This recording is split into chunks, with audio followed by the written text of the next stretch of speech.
Today, we are going deep into one of the most profound, most world-altering creations in all of human history, the atomic bomb. It is an incredible story of scientific genius, of paralyzing fear, and of an ethical crisis that literally redrew the map of our world. Just think about that for a second. That's how the Secretary of War, Henry Stimson, described this new project to President Truman, right after Roosevelt's death. It perfectly captures the sheer weight of this new reality that leaders were suddenly forced to stare down. So where did this terrible weapon even come from? Well, you might be surprised to learn it wasn't really born from a desire for ultimate power. It came from a deep, gut-wrenching terror, the fear that Nazi Germany would build one first. That fear, that's what lit the fuse on a frantic, scientific race against time. And just look at how fast everything escalated. It goes from a theoretical possibility in 1941 to just 2 years later, they're already actively considering targets. The momentum was just staggering. This wasn't some sleepy research project anymore. It was a full-throttle military operation, all under that now famous code name, the Manhattan Project. But what's truly mind-blowing is the scale of the secrecy. The Manhattan Project was so unbelievably vast and so compartmentalized that nearly 500,000 people worked on it, and the vast majority had absolutely no idea what they were actually building. To put that into perspective, that's roughly 1 out of every 250 people in the entire country at the time, all working toward a single top-secret goal. So, okay, how did it even work? Well, to put it simply, scientists had figured out how to split an atom of uranium-235. And the trick was, if you could get a critical mass of this stuff and slam it together fast enough, it would set off a chain reaction, releasing a truly unimaginable amount of energy. This was the terrifying, powerful scientific principle they had finally unlocked. For years, this was all just theory, blueprints, and production lines. But in the summer of 1945, the theoretical was about to become terrifyingly real. This was the moment humanity made its violent entry into the nuclear age. So they head out into the New Mexico desert to test the very first device, which they codenamed Trinity. The thing is, the scientists, they weren't even 100% sure it would work. And if it did, they had no real idea just how powerful it would be. The result? It was beyond their wildest, most terrifying calculations. This description, which was sent from Washington all the way to Secretary Stimson in Potsdam, it just captures the raw awe and the horror of that moment. This wasn't just a bigger bomb. No, this was a fundamentally new force on planet Earth. The race against Germany was over, but now, a new, much harder question came up. What do we do with it? So, with a proven weapon now in hand, the whole focus shifts. It moves from the scientists' labs straight to the politicians' meeting rooms. The bomb was no longer just a weapon of war, it was now a tool of immense geopolitical power.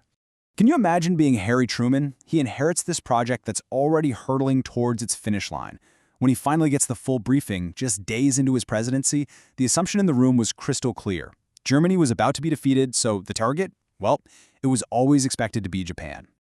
And this quote, this just perfectly illustrates what came to be known as atomic diplomacy. Some leaders in Washington didn't just see the bomb as a way to end the war. No, they saw it as the ultimate leverage against the Soviet Union in shaping the entire post-war world. It was their MasterCard, a royal straight flush. The process for choosing a target was chillingly methodical. The committee's goal was to produce the greatest psychological effect. And that led them to these criteria, which, you'll notice, explicitly blended military infrastructure with civilian life. It ensured maximum devastation by specifically targeting areas with workers' houses. In the end, their final recommendation was completely unambiguous.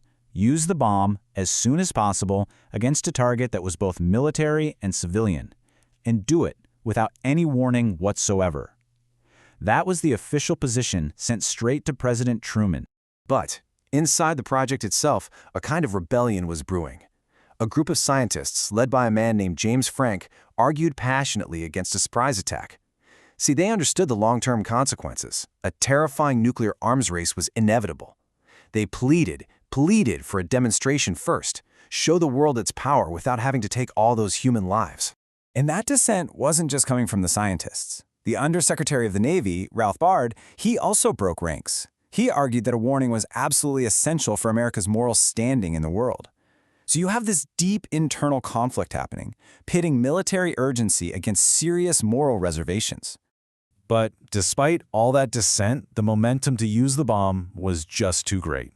The decision was made, and the massive bureaucratic machinery of war began to move, carrying out an order that would unleash a whole new kind of fire from the sky. You know, the final order wasn't some single dramatic moment. It was a bureaucratic chain of command. A request comes from Potsdam, which leads to a draft by General Groves, which then gets approved and signed. And on July 25th, the directive was sent out listing 4 potential targets. The first city on that list was Hiroshima. This is Hiroshima, a living, breathing city of over 300,000 people just 2 weeks before the attack. You can clearly see the city center, the historic Hiroshima Castle.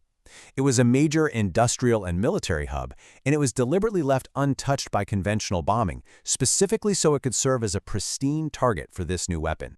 And this is the exact same view taken just 5 days after the bomb was dropped, on August 6th. There's really nothing else to say. The city center, the castle, it's all been wiped from the face of the earth. The terrifying power they saw at Trinity was now a human catastrophe. 3 days after Hiroshima, a second bomb was dropped on the city of Nagasaki. And these numbers you see here, they represent only the most conservative estimates of who was killed instantly. They don't even begin to account for the tens of thousands more who would die in the months and years to come from horrific burns and radiation sickness. So, in the space of just 3 days, 2 bombs had been dropped, the Soviet Union had officially declared war on Japan, and the entire world was just holding its breath. The final agonizing days of World War II were finally here. Japan finally offered to surrender, but they had one non-negotiable condition: protecting the emperor's status as a sovereign ruler. The Allies replied with some very carefully chosen, very ambiguous language. The emperor, they said, would be subject to the supreme commander of the Allied powers. That little bit of vague wording, it was just enough for Emperor Hirohito to accept, breaking the deadlock with his own military. And then, in a really critical move, right between the Nagasaki bomb and Japan's final surrender, President Truman made a profound decision. He was horrified by the reports of civilian casualties. He called it all those kids, and he reasserted personal control. He ordered that no more bombs would be dropped without his direct, express command. That awesome, terrible power was now his and his alone to wield. In the end, the bomb did what it was designed to do, but it came at a terrible, terrible price, and it unleashed a new kind of fear that would define the Cold War, and, frankly, continues to haunt us to this day. It was a weapon born of fear, a weapon that ended a world war, and a weapon that guaranteed the world would never, ever be the same. The question it leaves us with is one we're all still trying to answer.